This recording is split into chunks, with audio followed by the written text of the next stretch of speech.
Eu não preciso dizer que estou nervoso para falar com meu ídolo. Ah, a Júlia. Ô Zé!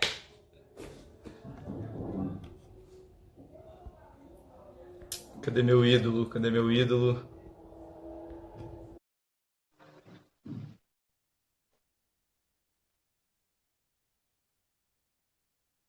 Ai, ai, ai, meu Brasil. Fala, man! E aí, irmão? Estarei bagunçado aí, hein? Bateu um vento aqui. Tomei um banho, dei uma penteada, mas parece que eu tenho que voltar lá no penteado ainda. Tá penteada pra turma que não sabe, é isso aqui, ó. Ai, ai. Que Aí, aí, isso. aí. Tudo Tô bom? nervoso aqui, cara. Tô nervoso aqui. Nossa, eu tô aqui que eu não me seguro. Eu não sei se eu olho pra cima ou se eu olho pra baixo pra saber quem eu sou, o que Não, eu tá preciso acontecendo. dizer que na hora que você entrou, eu achei que eu tava embaixo. Aí eu falei, nossa, acho que eu tô em cima. Deixa eu cair em mim aqui, aí caí no lugar errado. Ai, O pessoal ai. tá entrando, Lucão. Aí eu Ah, vou explica esperar. aí. Vamos conversando, mas acho que 1, 2 minutinhos é suficiente, né? A gente marcou às 6. Uhum. Já tinha um tempo que eu queria fazer esse momento não dessa forma. E surgiu por conta desse contexto que a gente está agora, Uhum. mas a maioria conhece, meu irmão Lucão, ele é escritor e eu sou professor, né, professor Henrique, só que eu sou professor de educação física, não sou professor de língua portuguesa, mas eu trabalho em escola pública e há muito tempo eu estou tentando trazer o Lucão para a escola, o pessoal chama muito, e agora a gente parou e eu vi, eu acho que uma possibilidade assim, muito interessante de aproximar você dos meus alunos, minhas alunas.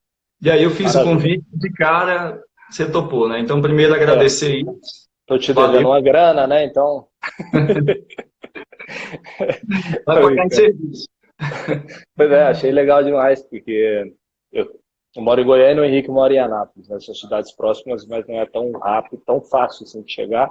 E todo mundo trabalha, né? Então, os convites que ele me fez, eu fui em alguns, mas ainda quero fazer um tour aí pela escolinha, falar com as turmas, né? Para Nossa. falar sobre a minha experiência com a leitura e com a escrita e, quem sabe, poder inspirar o pessoal a ler mais, escrever mais e, quem sabe, lançar novos escritores nesse mercado nosso que precisa de gente que Ai, lê e tem. escreve.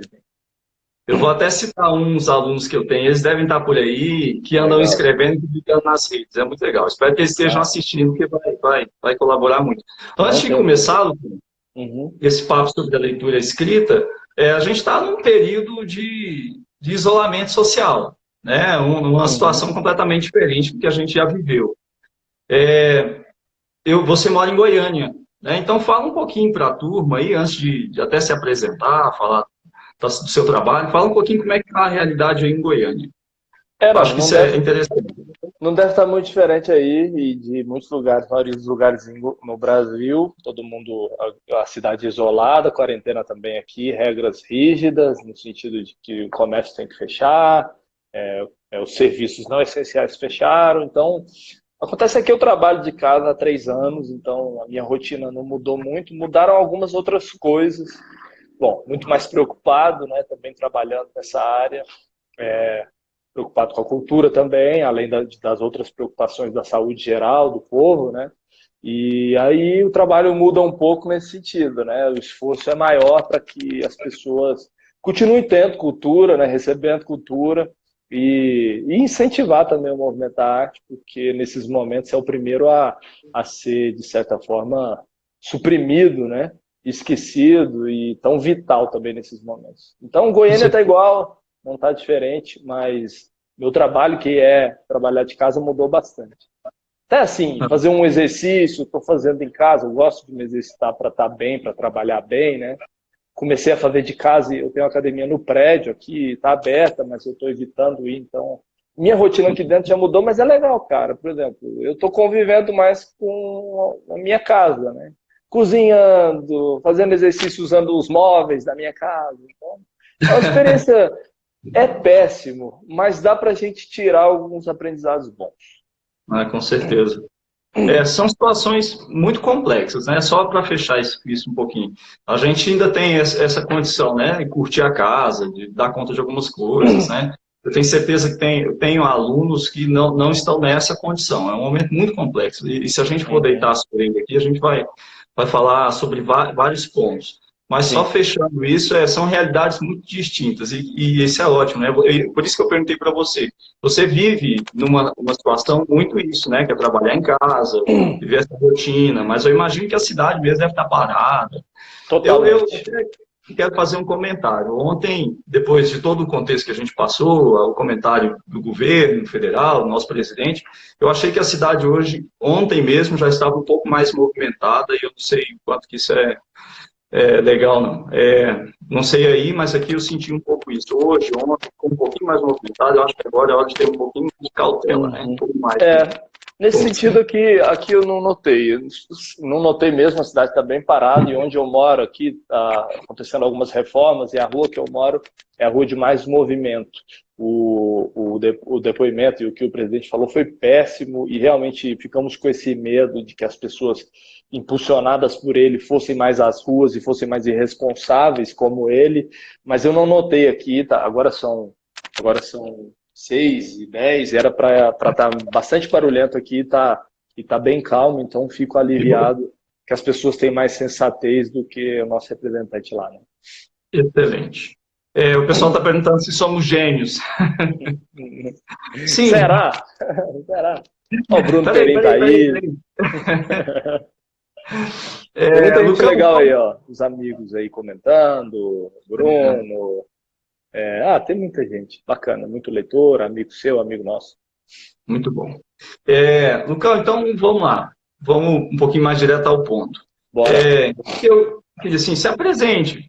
Fale um pouco do seu trabalho, o que você faz e o que é esse trabalho seu com a escrita e a leitura. Tá bom. Pois é, eu sou escritor profissional, né? Não sou escritor mais só amador. Eu vivo da escrita. Eu vivo de escrever. Eu escrevo, mas eu escrevo porque eu gosto muito de ler.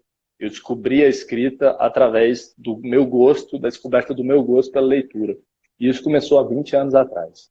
Então faz 20 anos que eu redescobri a leitura, encontrando livros e encontrando prazer lendo. Como é que eu encontrei o prazer lendo? Descobrindo que, lendo um livro, eu posso ser afetado, ele pode provocar sentimentos em mim que eu não sabia que a leitura poderia provocar. O riso, o choro, a saudade, o amor, né? Pode provocar raiva, eu posso ficar com raiva lendo algum livro.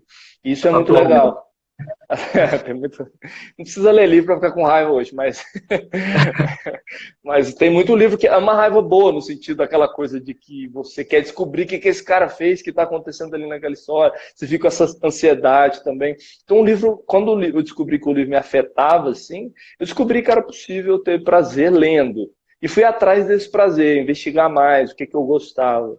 Porque o que eu tinha aprendido na escola, a mesma escola que você, a gente aprendeu, de certa forma, engessado por um sistema educacional, né, que nos ensina e nos prepara para algumas etapinhas da vida, como o vestibular, e depois é um abandono geral. Eu aprendi que eu poderia gostar de livros que outras pessoas não gostam. Eu aprendi que a leitura me afeta de um jeito completamente diferente do que te afeta. Eu posso usar esse exemplo, inclusive.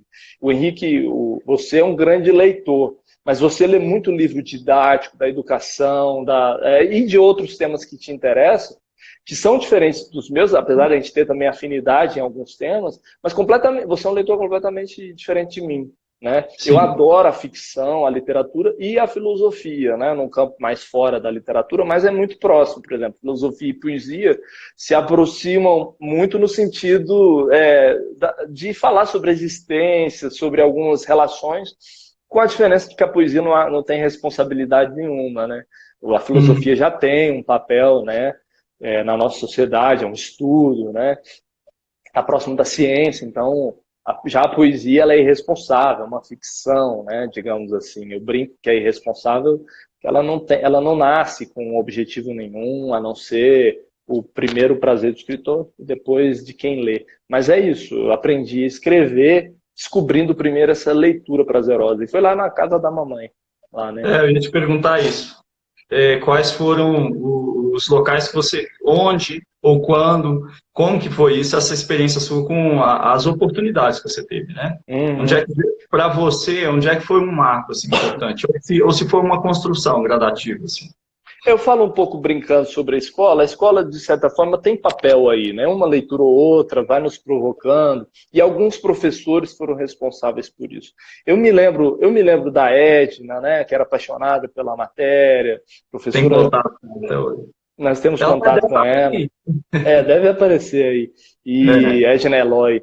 E um professor muito importante foi o Paulo Roberto, que eu já falo dele, falo sempre, né? O Paulo Roberto foi um professor que eu tive na época que eu fiz o cursinho, professor de redação.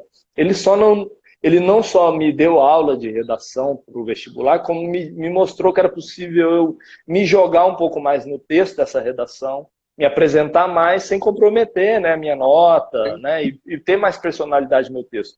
E outra coisa, que ele foi muito generoso, ele nos apresentou mais do que a redação, apresentou também a leitura. Eu lembro que ele nos deu de presente um CD da Maria Bethânia na época, a gente era muito jovem. E foi quando a gente começou a se encantar por Maria Bethânia, e ouvir Maria Bethânia é ler poesia, né? Ler.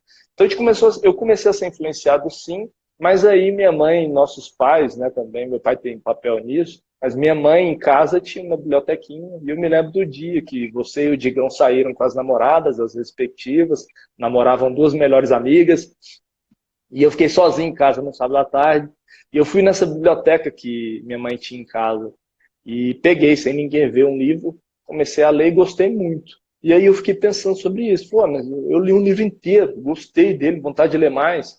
Fui fazendo isso escondido, e aí eu fui aprendendo isso que eu disse antes, que leitura é uma coisa pessoal mesmo, individual, e é prazerosa. Não é igual para ninguém. E aí eu descobri, né? Descobri em casa, mas eu descobri também culpa da mãe, culpa desse professor e de alguns professores que tiveram esse cuidado. Outro professor, só para fechar, eu não me lembro o nome, lá na escola, no curso que eu fiz antes de fazer comunicação, eu fiz administração. Eu não gostei, mas eu tive uma professora que me fez ler Rubem Alves na sala, e eu li aquilo e fiquei maravilhado, O Amor que Acende a Lua. E aí eu descobri poesia dentro da leitura. Então foi essa professora também num curso que para mim era muito chato, que era administração, mas tinha essa professora lá responsável. Então essas pessoas foram fundamentais para eu descobrir uma nova leitura na minha vida. Eu me lembro quando a gente estava saindo da adolescência, a gente morava ali no Jundiaí. E eu me lembro, uma das coisas que eu me lembro, assim, bem vagamente, mas é algo que era muito forte para mim, que era sempre você assistindo alguns filmes um pouco diferentes, eram filmes que não estavam muito na linha do popular. A gente alugava filme na época, a gente não é tão velho assim, mas a gente alugava filme, né? E tinha algumas locadoras que tinham filmes alternativos.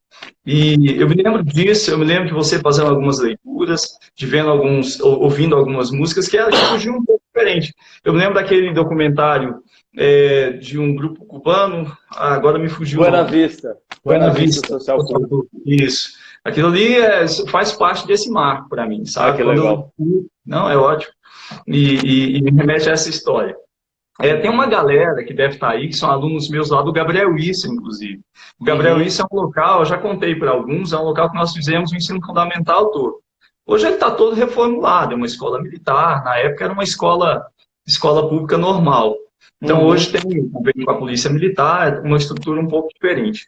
E até é interessante você ter falado disso, porque, veja assim, as oportunidades que você teve. É claro que, somado a isso, teve um interesse seu, teve a disponibilidade sua, teve os recursos que você utilizou, né? E empenhar a vontade nisso de ler, como eu falei, você alugava filmes, você lia livros, muito mais do que o Rodrigo, por exemplo, na época, né? Gabriel ainda estava crescendo, tinha acabado de nascer, próximo a isso.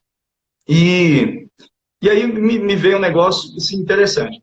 Que eu sempre penso. Hoje o Gabriel Issa, ele tem uma baita de uma estrutura, tem uma biblioteca muito bem organizadinha. Então chega a hora do recreio, tem uma senhora lá que é a dona Vera, que é até da época nossa. Eu só não me lembro qual era a função da Vera lá naquele colégio. E ela está na biblioteca hoje. E ela recebe os alunos e as alunas com tanto carinho na hora do recreio, que vão pegar emprestado livros. Entende? É uma realidade que os meninos, é um acesso que eles têm. Embora se pega a dimensão toda do colégio, não são todos que fazem isso com frequência. Claro. Mas tem toda essa dinâmica, né? Tem a disponibilidade do local, a disponibilidade dos livros, tem esse afeto dela, né? Esse carinho, esse cuidado dela para lidar com tantos meninos daquela escola e meninas. E aí eu olho para uma outra realidade, que é a lá do Realino, que é uma escola pública que deve ter aluno aí também participando, e eles podem falar, até reforçar isso. É da prefeitura também, é uma escola pública, uma da prefeitura e outra do estado. E lá a gente não tem uma biblioteca, entende? Não tem um local onde coloca livros, mesmo não tem acesso. E não estou falando nem da escola em si, isso é macro, isso é maior. Sistema. O sistema. Precisava garantir na escola pública pelo menos um local para que oportunizasse isso, entende? Então, olha como... E eu escuto pessoas falarem sobre quem quer vai atrás, corre, consegue. Eu acho que existe uma série de fatores que você trouxe aí que colaboram muito com isso, né? Quem quer vai atrás no sentido que tem muita gente que quer e só pode ir atrás mesmo, porque o pessoal que está aí na frente tem muita mais oportunidade. Então, quem quer, muitas vezes vai atrás mesmo porque não tem oportunidade. Vai atrás no sentido que sempre vai atrás de outras pessoas, porque não consegue ultrapassar, cara. O sistema não deixa, concordo demais. A gente teve esses privilégios, apesar de não ter sido uma vida com muito privilégio nesse sentido de farta, demais. É exagero, mas claro, com o cuidado da mãe, mas também com todas as limitações. A gente nunca passou fome, a gente não teve essa situação assim. Mas tivemos nossas dificuldades, mas tivemos, assim, pessoas muito especiais, claro, com a sorte, né? A mãe, um papel importantíssimo na nossa educação. Então, essas pessoas pontuais, o pai, né? O pai foi muito fundamental no amor nosso, né? Na generosidade. Então, assim, de ensinar essas coisas bonitas pra gente. E esses professores pontuais, mas muito facilmente poderíamos ter escorregado nesse sistema que maltrata, né?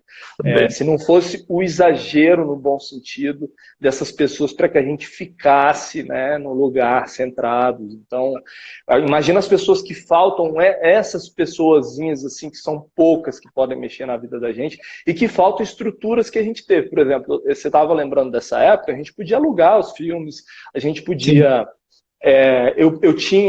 quando eu comecei a trabalhar, o primeiro trabalho antes de ir para a faculdade de comunicação, que foi o marco de quando eu comecei a escrever, quando eu tinha um dinheirinho, eu não tinha que pagar contas em casa, a princípio, né, assim, ajudava um pouco, eu assinei revistas, Carta Capital, experimentei exames, curiosidades, então eu adorava ler isso, e fui picotando a leitura, mas era fruto, sim, de um certo privilégio, uma oportunidade que a gente tinha. O legal é que a gente não desperdiçou, né? Eu não desperdicei essa oportunidade que eu tinha. Eu comprava livro em sebo, livro de história, na época eu era apaixonado de história, quase fiz faculdade de história por isso. Engraçado, só para não perder a memória, minha mãe falou aqui que foi ela que comprou o DVD do Buena Vista Social Club que a gente viu. E foi mesmo. Foi até uma revista. Eu acho que foi. Uma revista, se não me engano, ela comprou esse material.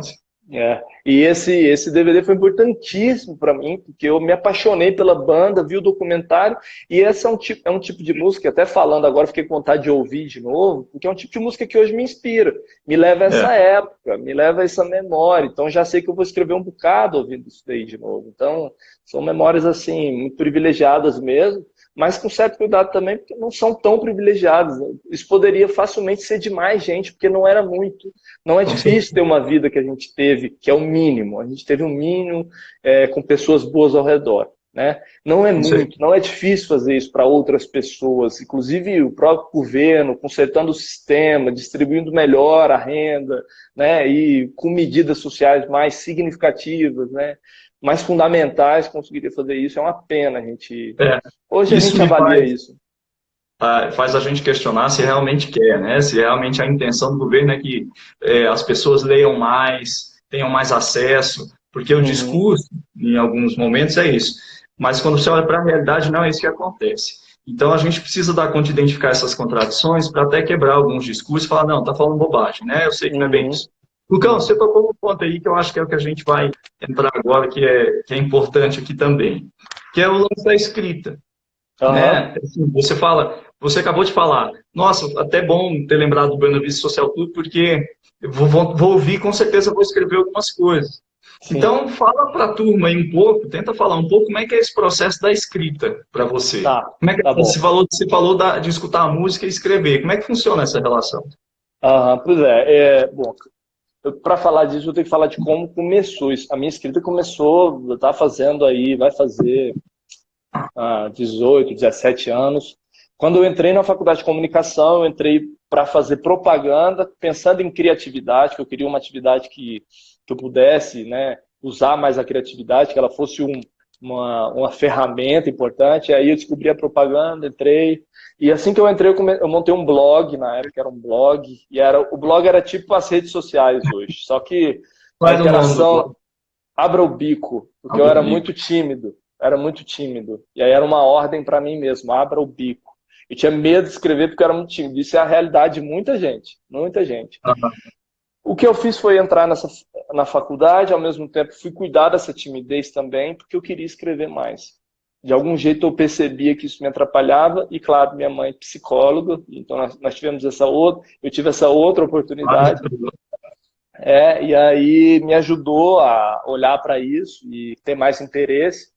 E aí eu fui atrás, né? Fiz terapia também um tempo para cuidar disso, acabei descobrindo que não era só isso, tinha mais coisas para cuidar, para aprender sobre mim. E ao mesmo tempo eu fui escrevendo aos poucos, mas era muito difícil, hein? Era difícil mais no começo, cara, porque me faltava a bagagem da escrita e me faltavam ainda leituras para eu entender o que eu gostava e para onde eu queria ir. Mas é natural. É natural quando a gente começa uma atividade nova, qualquer atividade, né? Que a gente tenha Aham. dificuldade. Não é a escrita diferente, né? A escrita é igual. Então eu tive essa dificuldade e o que foi bacana é que eu tive paciência, cara. Então são 18 anos. Depois de 15 anos eu fui convidado por uma editora. Isso eu não tinha interesse nenhum em publicar livro, nunca tinha pensado em publicar. Eu E aí, de lembro disso. repente, nunca pensei, não passava na cabeça assim ainda. E aí Eu eu lembro recebi da um gente convite. brincar com você. Eu e o Rodrigo, a gente brincava muito com isso, né? Você escrevia, eu me Legal. lembro de uma época que eu peguei muito seu pé, mas é claro, a gente sempre teve liberdade para brincar um com o outro em relação a Aham, essas coisas, né? Com o maior afeto, carinho e cuidado, assim, aham. a gente exagerava um pouco, mas sempre com muito cuidado. Não, E eu não fiz terapia por brincava, conta disso, não, é mentira. quando você passar a conta. E é bem isso, eu lembro que você escrevia muito, e tinha hora que escreviam coisas que ele falava assim, cara, que besta, né? Que porra é Nossa, essa? o que é isso? O que ele está Ah, escrevendo? O que ele quer até dizer com isso? hoje, até hoje. Até hoje eu me pergunto, o que é E isso? tem textos seus que eu gosto mais do que outros. Hoje eu passei a Ah, gostar de muito mais textos que seus do que daquela época. Mas houve uma elaboração, uma construção aí. Depois eu quero até trazer alguns aqui bem rapidinho. Mas segue. não, aí foi um caminho longo. Eu me lembro das dificuldades e até fico lendo algumas coisas muito antigas hoje. Hoje ficou mais difícil de ler mais antigo, porque o mais antigo está muito antigo, não consigo nem acessar mais. Escrevi muito. Mas são coisas assim, iniciantes, amadoras totalmente, erros, assim, né? E é natural. Isso que é o que muita gente quer escrever hoje, mas não quer enfrentar. A dificuldade, superar elas. Então, eu fiz isso com 18 anos e estou fazendo ainda. Eu ainda estou nesse processo, que é um processo sem fim. Que eu não sei onde vai dar, mas só continua dando histórias bonitas para mim, na profissão que é muito difícil, como várias outras profissões.